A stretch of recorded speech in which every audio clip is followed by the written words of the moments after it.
I'm Anita Bathe. Here's some of what we have for you today on CBC Vancouver News. Nobody likes a price increase.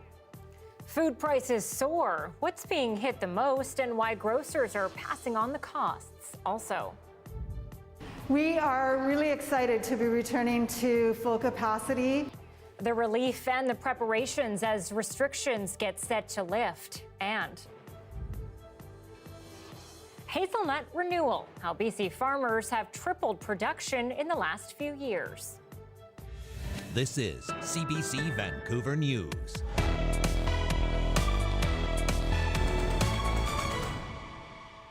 Good afternoon. The cost of food is rising at a fast pace, leaving some feeling more strapped than usual. Prices have gone up even more from December to January. And as Beneat Brach tells us, with inflation at a 30-year high, it doesn't seem like things are going to slow down anytime soon. Grocery bills are soaring. Store owners like David Lee Kwan have had to lower profit margins and ask food suppliers for deals, especially on imported products. Those costs get passed on to customers. We have seen a bit of a pushback, especially from the old pensioners who have limited income. Since December to January, food prices have gone up from 5.7% to 6.5%, and that's the largest jump we've seen since 2009. Margarine, beef, and spices have seen some of the highest increases, with chicken, fruit, and bakery items not far behind. So why is inflation rising so much? There are a few reasons for that. Supply chain is exhausted after the last 2 years, but we've had catastrophic flooding in British Columbia. Beyond that, he says the pandemic has shaken the entire supply chain, along with the truck protests. And resulted in deliveries and products being shorted and delayed. Beyond groceries, prices have also gone up for gas and shelter, but that's nothing we haven't seen before. Some say the steep and sudden rise in grocery is deeply concerning. We're very dependent on imports of food and from overseas and from the US. So any kind of border challenges and everything to do with supply chain that we've been reading about have built up over time. But there is hope. Likewise, if it gets fixed, it'll be some time before it shows up as a better solution for us in our day-to-day lives. For now, we just have to be happy and just keep it going. Grocers like Kwan are trying to make the best out of a pricey situation. Beneat Brach, CBC News, Vancouver. Sticker shock at every turn is why CBC News is taking a look at how Canadians are adapting and coming up with new ways to meet their basic needs. Watch for our new series, Priced Out, the high cost of everything, that's beginning Monday on The National. Well, have you dusted off your dancing shoes? Because at midnight tonight, you can party like it's 2019, almost. Joel Ballard has been speaking with businesses today about the easing of COVID rules. That's happening tonight. Joel joins us live now. And Joel, lots of preparations, I imagine.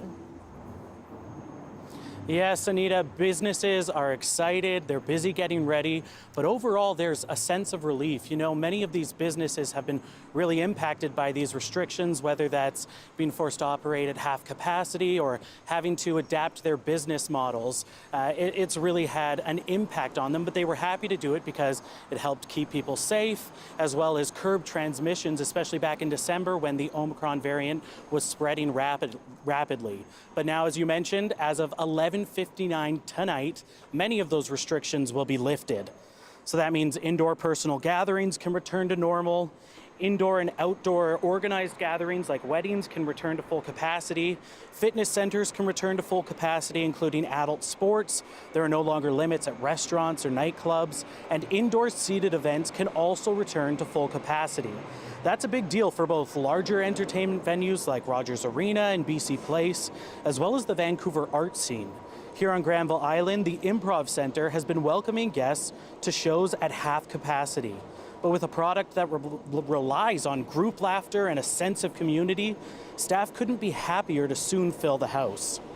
Certainly, the greater number of people in the space, the more energy and the more laughter, and laughter builds on laughter, and that's something that we've come to know for many years. But, you know, 50% is still a pretty good group to have a good time.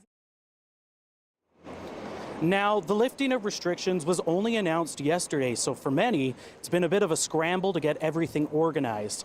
In the city of Port Coquitlam, the new recreation center only officially opened in October. Now, with the many restrictions out the door, staff are busy preparing. Some of our community members are a little bit more hesitant. So, we'll probably be building in some programs like our yoga programs and some of our fitness programs a little bit more slowly. So, building our way back to full capacity instead of all of a sudden it feeling kind of crowded when you're not used to that after such a long time. Now, with many of those restrictions being lifted, it's important to remember that some will still remain, namely the mask mandate as well as BC's vaccines cards. And as we mentioned, of course, there's that excitement, but the businesses that I've talked to have said they're going to take a measured approach. So it's not going to be back to full capacity right away. And that really echoes a lot of the language we're hearing from BC's health officials, that they are going to move ahead slowly and safely. Anita? All right, Joel Ballard live for us today in Granville Island. Perhaps you're going to get your dancing shoes on tonight, Joel. You guys would like to see that. Thank you. A group of high school students in the Okanagan Valley say they were left unprotected when anti-mask protesters came onto their school last week. One woman was caught on camera swearing at a student. Country, do you tell me to go back to Go back home. You're telling all the rest of us that we're racist. You are! The incident happened at a high school in Oliver on Friday. The adults came to support a demonstration organized by students opposed to mask mandates. When classes let out, tensions flared as mask-wearing students approached the adult protesters. Some students say there were no police officers nearby, but according to the school district, staff thought the RCMP were there when they let students outside the building. The woman in the video has been fined $2,300. RCMP have identified the man killed in a Nanaimo coffee shop on Saturday. 79-year-old Eric Kutzner was found dead inside Buzz Coffee House on Rutherford Road. His family says he was a vibrant member of society. 29-year-old Jason Turok was arrested at the scene. He's been charged with second-degree murder. Police say this was a random attack. Turok is in police custody awaiting his next court appearance. A UBC Okanagan student has pleaded guilty to filming a fellow student in a campus bathroom. It's a charge the victim believes might not have been laid because of the RCMP's initial response to the case. The female victim caught 22-year-old Sari Siam filming her in the washroom in the Commons building on March 10 of 2020. Initially, police discouraged pursuing charges over concern for Siam. The voyeurism charge was only approved after a second RCMP officer took over the case. The reversal also came 2 weeks after the victim came forward to the CBC. Well, New Westminster police are looking for witnesses after a man exposed himself to a group of children at Glenbrook Middle School. Staff at the school called police around 11 a.m. yesterday to report the incident. The suspect is described as Caucasian, between 40 to 50 years old, 5 feet 6 inches tall with a medium build. He's balding, dark hair, and he's wearing a blue puffy jacket, dark blue jeans, and black shoes. He was last seen running towards 8th Avenue and McBride Boulevard. Anyone with information is asked to contact the police. With BC's population getting older, seniors living in certain parts of the province are finding the demands for service and help aren't necessarily always being met because of a lack of labor. A report from BC Seniors Advocate assesses the services available to seniors in areas like healthcare, housing, safety, and protection. It shows the population of seniors in BC has increased by 4%, and more seniors are living active and independent lives. Over the past 5 years, the number of subsidized assisted living units have dropped by 3%. Private units have decreased by 26%. 80% of seniors maintained an active driver's license, up 6% from last year. The vast majority of seniors live independently in their own home, in a private dwelling, 94%. Of those, about half are in single detached homes, and the other half are mostly split between apartments and condominiums. Only 6% of seniors live in either an assisted living or long-term care homes. There are now about 1 million seniors in BC, making up 19% of the population. Well, one sector of BC's farming industry is making a comeback from a devastating blight. Hazelnut production is thriving. About a decade ago, the eastern filbert blight wreaked havoc across North America and nearly wiped out BC's hazelnut industry. But farmers were able to replace those dead trees and orchards with healthier crops. They've now tripled production. The BC government Hazelnut Renewal Program launched in 2018 and funded the growth of disease-resistant trees. And in almost 4 years' time, farmers have been able to grow 33 tons of hazelnuts. That's up 11 tons in 2017.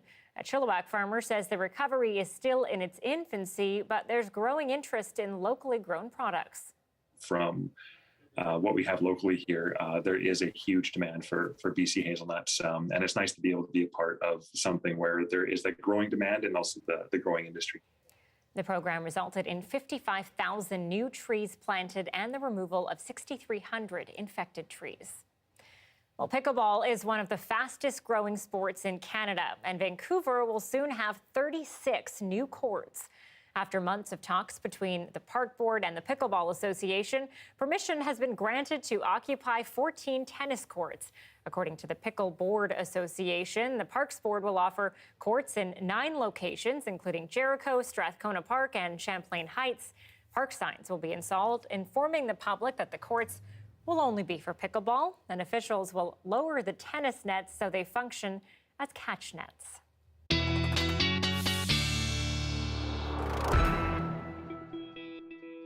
Have you ever played pickleball, Joe? I have not. Have you played it? I have. It's a fun sport. It gets you pretty tired. You got to run around a lot, but I can't imagine this is going to be a very good thing for the tennis players out there. I think that there's probably a bit of a rivalry. I was thinking I might want to get into it just so I could sit on the pickle board. That does sound like a pretty good position. I know we got to get to the sunshine, Anita. You're probably one of the disappointed ones today. We did not see a lot of it in Vancouver. Let me take you to the satellite right now.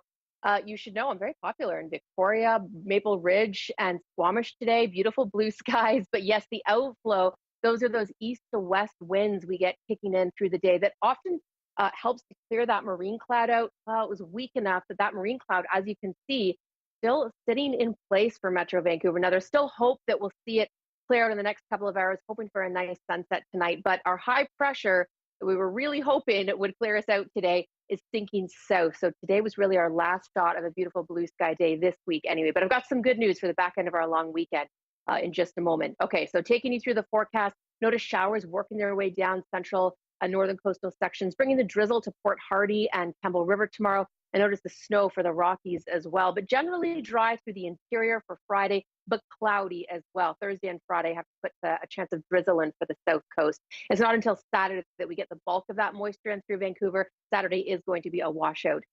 Tomorrow you can see the sunny icons have changed to cloud with showers for most of the interior. Kootenays, you get one more sunny day. Prince Rupert showers back, and Port Hardy drizzle again to start your day. Taking you to the long range, Friday we might see some late day clearing. Saturday is a bit of a washout. Sunday afternoon, though, the sun is back, and for those enjoying the long weekend family day on Monday, it looks like most of Sunday and Monday, Anita, is going to be a beautiful day, and 2 out of 4 ain't bad. That is good news. So maybe you'll be even more popular around here, Joe, as well. I hope. I'm really doubling down now. Thank you. You're welcome. A warning for the protesters in Ottawa: clear out or face arrest. Police issued letters, but those remaining vow to stay put. The rising tension in the nation's capital is next.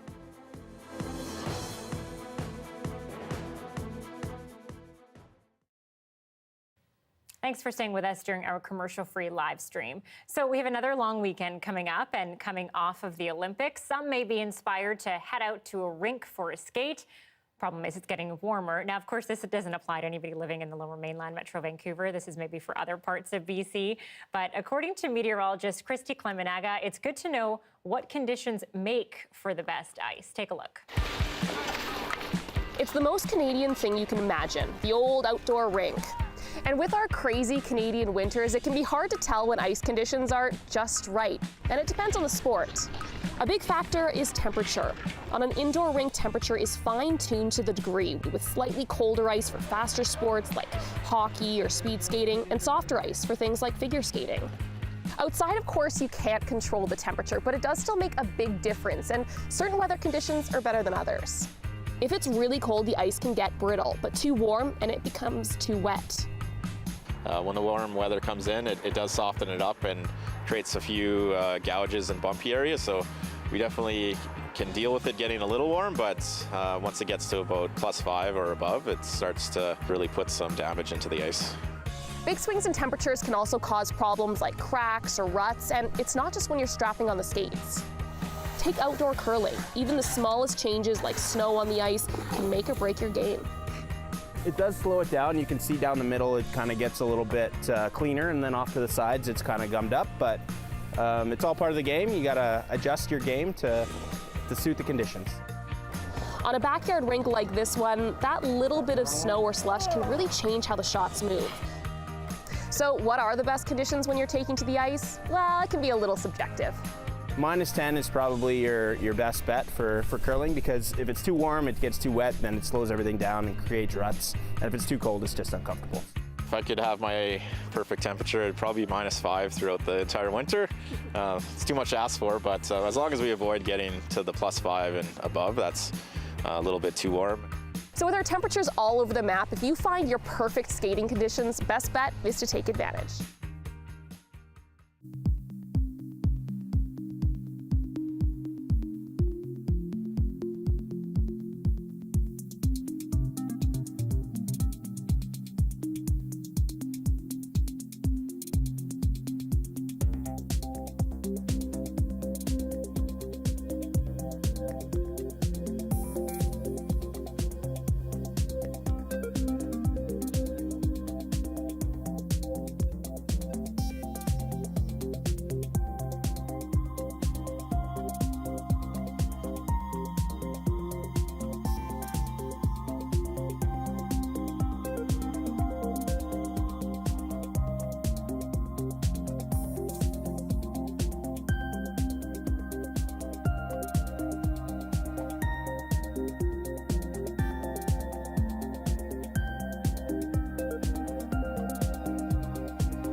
It's the 20th day of the protest convoy in Ottawa, and police have started a new round of enforcement. They're operating under the power of the Emergencies Act, and they've started giving notice that the protest is illegal and demonstrators must leave. As Rafi Bujikanian reports, the opposition is pushing back. Another day, another warning. Police telling protesters yet again it's time to pack up, to so far limited success. It's a weakness. It's a sign of weakness. Once the government loses control, once you start dividing people and bullying them and labeling them, it's a show of lost control. No, it will not make me leave. No, I'm a Canadian citizen. I have a right. Our freedoms are being infringed upon. This has to stop. And the mandates have to stop. All this as parties draw battle lines about supporting the newly invoked Emergencies Act. I want to remind the honourable members that shouting names at each other is not the way this place works. The Conservatives will offer no support. In 2020, when anti-energy protesters were blocking vital transportation, ships were backed up in ports and trains were stopped. The Prime Minister didn't stop them. In fact, he actually sent a government delegation to meet with them. But now that the protests are about something that he disagrees with, he uses inflammatory language, hurls personal attacks, and makes a massive power grab. The Emergencies Act forces financial institutions to freeze the assets of not just truck drivers, but anyone participating in the protest. Officers can stop any minors from taking part, and tow truck operators have to comply with orders to remove trucks or face fines or arrest. Today, the government was at pains to point out this is all necessary. What their scope is and what their intent is You know, and I've spent many years investigating organized crime, and I'll tell you, one of the ways in which we really determined the nature of the threat and its motivation was to follow the money. And unfortunately, for these protests and these blockades, these illegal blockades, law enforcement did not have the tools they required to follow the money.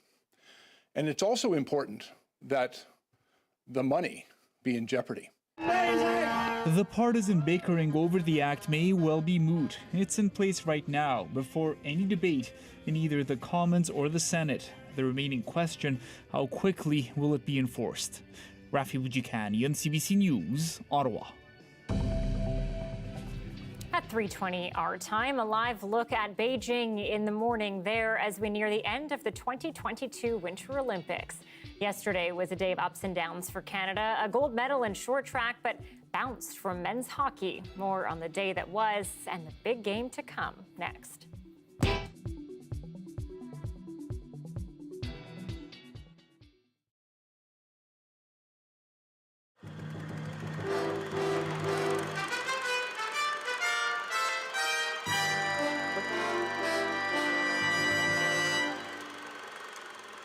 So, Winter Games, huh? Well, today Environment Canada said a 31-day stretch from early January to last week was the warmest winter period in Vancouver in, get this, 115 years.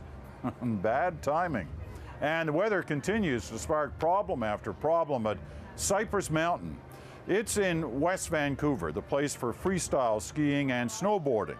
And if you've been watching us in recent weeks, you know there's been some serious concern about the snow there. And you perhaps know where we're going with this. It's getting messy. Kirk Williams reports. No complaints from Canadian athletes on the field of play. Cypress Mountain has been good to them. But fans have been cheering from the sidelines in less than ideal conditions, as rain and warm temperatures have made standing room areas unsafe, focusing organizers to cancel 8,000 tickets. Potholes are being created, and they've been up to their knee and in some cases up to their thigh going through that snow into the straw. Despite Vannock's attempts to contact them, some spectators arriving expecting to board buses this morning for the men's snowboard cross event at Cypress were caught by surprise. It's kind of sad because we came all the way from Winnipeg and this is really the event we wanted to see. There will be full refunds for the $50 tickets as well as refunds for bus transportation to the venue. Those with seats in the stands are okay. Still, it's a $400,000 hit for organizers, and there are embarrassing questions from the media about planning for the weather. You think that next time Cypress and Vancouver should apply for Summer Olympics? There have also been numerous complaints about long lineups at pricey concession stands, long waits for buses out of Cypress, and a lack of shelter from the rain and wind. There were a lot more people than I think the facilities could accommodate. Vannock has responded by bringing in another 100 buses and promises to do better. We'll keep doing everything we can to make it as comfortable and as easy for people to get food and beverages on that venue. With 8,000 fewer spectators, lineups are not likely going to be an issue at Cypress. Still, standing room only ticket holders face 6 more days of competition, and unless the weather improves, they may be watching the Olympics on TV. Kirk Williams, CBC News, Vancouver.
To the Olympics now. Canada's short track men's relay team earned a gold on day 12, moving Canada's medal count to 18. As Sarah Levitt tells us, it was also Canada's third gold at the games, rather. It's Canada in the gold medal position. A historic win for Canadian Olympic royalty. The dream send-off for the legendary locomotive de Saint-Gély, Charles Hamelin. 5 Winter Olympics over 16 years, his final Olympic race, and he's going home with gold. Catch us if you can, and they didn't. Finishing on the podium, it can be better than that. Those emotions matched by family at home. That celebration a bit much for Hamelin's 2-year-old Vivi. But there's only delight from his fiancé, his dad, and Stella, the dog. Don't talk to me about the tears. I will start to cry. This is just amazing. Just amazing. What a way to finish a career. And what a career it has been. Canada picks up the silver. His first Olympic medal was back in 2006, a silver in team relay in Turin. He'd go on to win 5 others. Now he ties Cindy Clausen as Canada's most decorated Winter Olympian. But that's not all. Ties Andre de Grasse for the most Olympic medals by a Canadian male. He sets a new record for medals by a Canadian in short track. He's the oldest medalist in Olympic short track history with this. And that gold medal means he ties Haley Wickenheiser, Carolyn Willett, and Jana Hefford for most gold medals with 4. Speed skating has been a family affair for the Hamelins. Dad Yves headed the Canadian short track program in Vancouver and Sochi. Seeing Charles having stayed healthy and having fun and putting the best of himself in any given race for the whole career, this speaks a lot to me. Up next for Hamelin, one last competition at home in Quebec before hanging up his racing skates for good. Sarah Levitt, CBC News, Montreal.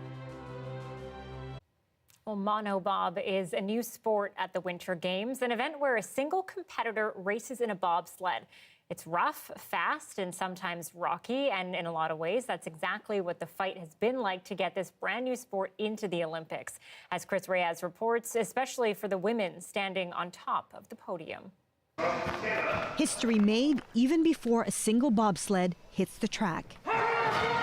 In Monobob's Olympic debut, every woman in the competition is a trailblazer, no matter the result. I feel very honored to be a part of a historic moment. Getting to this moment took a determined push, one that didn't quite reach its goal. The sport's top athletes wanted the same events as men, 2- and 4-person races. Instead, they got Monobob. It's been a long road. We were fighting for 4-man, but we're lucky to get in any event at all. This is a pricey sport. A bobsled can cost more than $250,000. But Monobob's just $15,000. That could help grow the sport, bring more women in, open it to more countries. That's what the Sports Federation said. To outfit a 4-woman team is a lot of money and resources, and it's not always accessible to do it for a full quad, let alone to build a fleet of teams. Bobsled's top women athletes want to grow the sport on their own terms. The reason we fight for 4 women is because it gives the brakemen another opportunity to medal, not just the pilots. Team Canada's coach says it's that opportunity for a medal that is the draw, and it starts with Monobob. If you want to grow a sport, you want as many people as possible to have the opportunity to come to the games and be Olympians. Now, all we've done with this is we've taken the pilots and given them another go at driving. A fight for equality that falls short, a pattern that some say happens too often in sport. I think overall what we see from the International Olympic Committee and the International Sport Federations is in general a lack of responsiveness, a lack of inclusion of athlete voice, men's and women's. For now, the sport's superstars are willing to make their point, one victory at a time. To be honest, I wasn't okay with it early on, but at the end of the day, having greater opportunity is the name of the game. A game that still leaves too many others out of it. Chris Reyes, CBC News, Beijing. Thanks so much for watching this afternoon. A reminder, CBC Vancouver News is on at 3 p.m. during the Olympics on television. You can always watch our newscast on demand on our website, YouTube, or Facebook. Coming up on CBC, a big Olympic game to watch. It's Canada versus the U.S. in the women's gold medal final. That is happening at 8 o'clock, and you can watch it right here on CBC television or streaming it on CBC Gem. Have a good night.